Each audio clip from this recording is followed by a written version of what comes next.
Well, welcome to my first lecture on the King's Indian defense. The King's Indian defense is another hypermodern opening like the Nimzo Indian or the Queen's Indian defense. It starts out with d4, knight f6. Once again, the knight is preventing white from playing e4.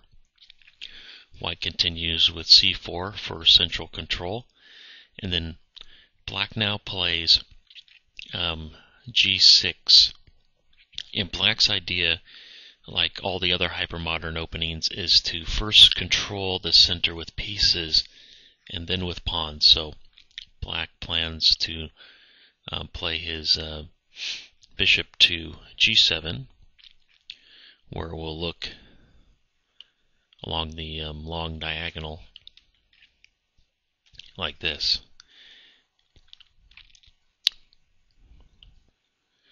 White then plays a knight to c3, typically, and then this is to white wants to play e4. So by playing knight to c3, white can play the pawn to e4 the next move. Black will fianchetto the bishop to g7, and then now white will play e4. And black will now play d6, preventing white from playing e5 and also freeing the bishop on c8.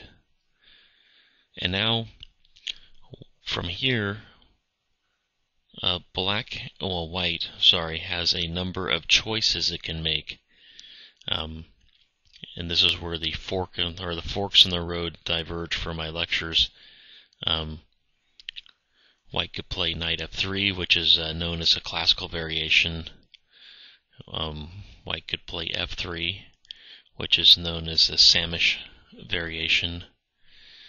White could continue bishop to e2, which will lead into the Averbach variation. And white can play the pawn to f4, which is known as the four pawns variation. So let me now continue with the classical variation. So, like I said, the classical variation starts off by knight to f3, developing the knight to a natural square. So, and then black will castle, getting its king in the safety. And now white will play bishop to e2.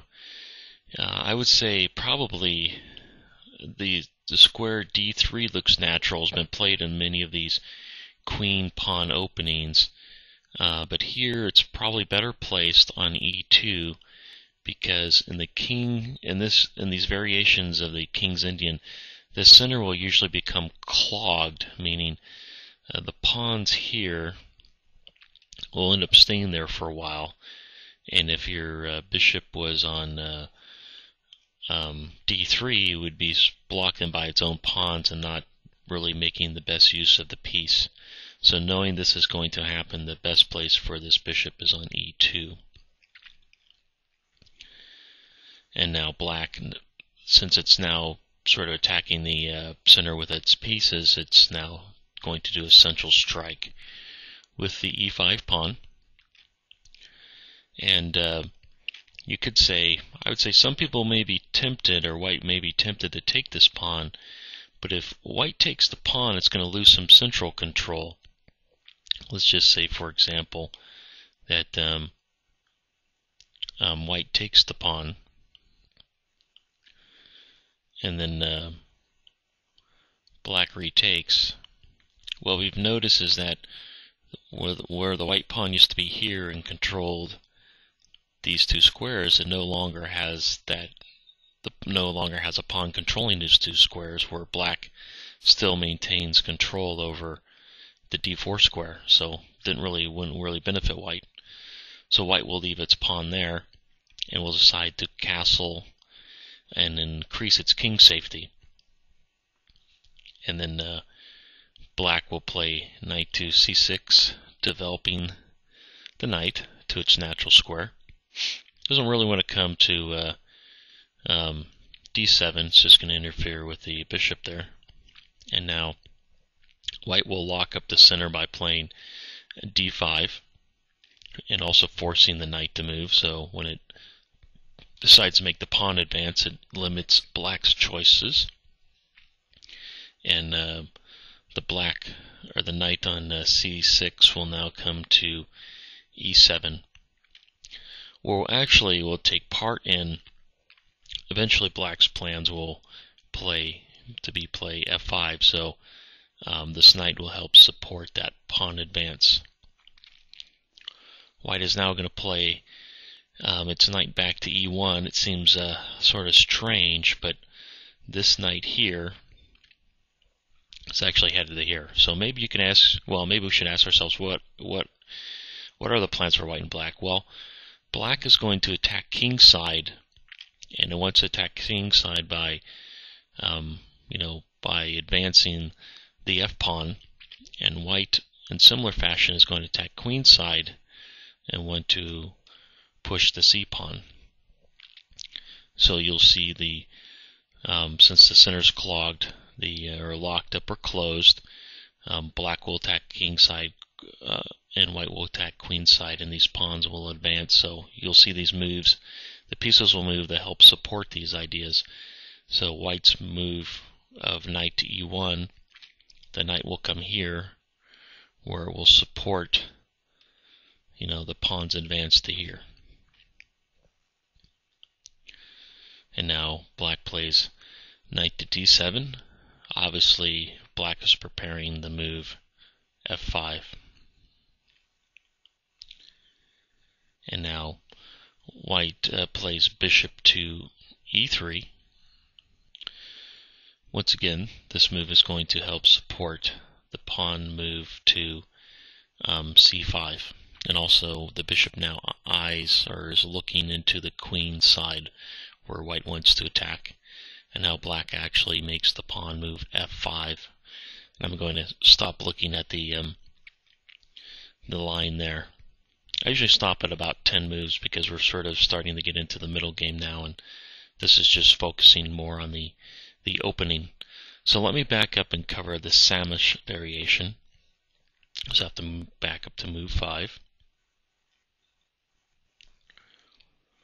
So the classical variation started with knight f3, and the Samisch starts by f3. What is the idea of the Samisch? Well, basically f3 helps to support, the pawn here helps to support the e4 pawn. So white is reinforcing the center and trying to keep control of the center. And white's idea is to attack kingside. So white will plan the castle queenside. It will put its bishop here, develop the bishop here, and we'll develop this bishop to here, the queen to here, and then it will sort of run these pawns down and attack.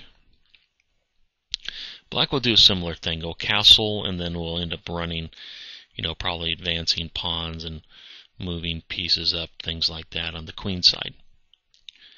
So let's just see how a typical line continues. Well, f3, and then black will castle. Bishop to e3. It will continuing its plan as I already outlined. Now e5. Black attacks the center, but white will now counter with d5, clogging it up. Now we'll definitely see play continue along the wings of the board, meaning white will attack king side, the black queen side. c6, black is going to attack the pawn chain, the front of the pawn chain.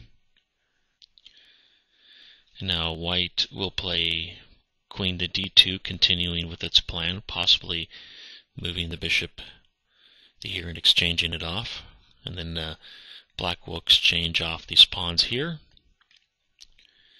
And then black will play a6, preventing the knight from going to b5. I'm almost out of time, so sorry for rushing through these moves. And now white will play the bishop to d3 for reasons I already mentioned before. And then black will develop its knight to d7. And then play will continue, or the attack will continue, as I sort of outlined, as both sides will sort of castle the opposite sides of the board, and then sort of a pawn storm down to both kings.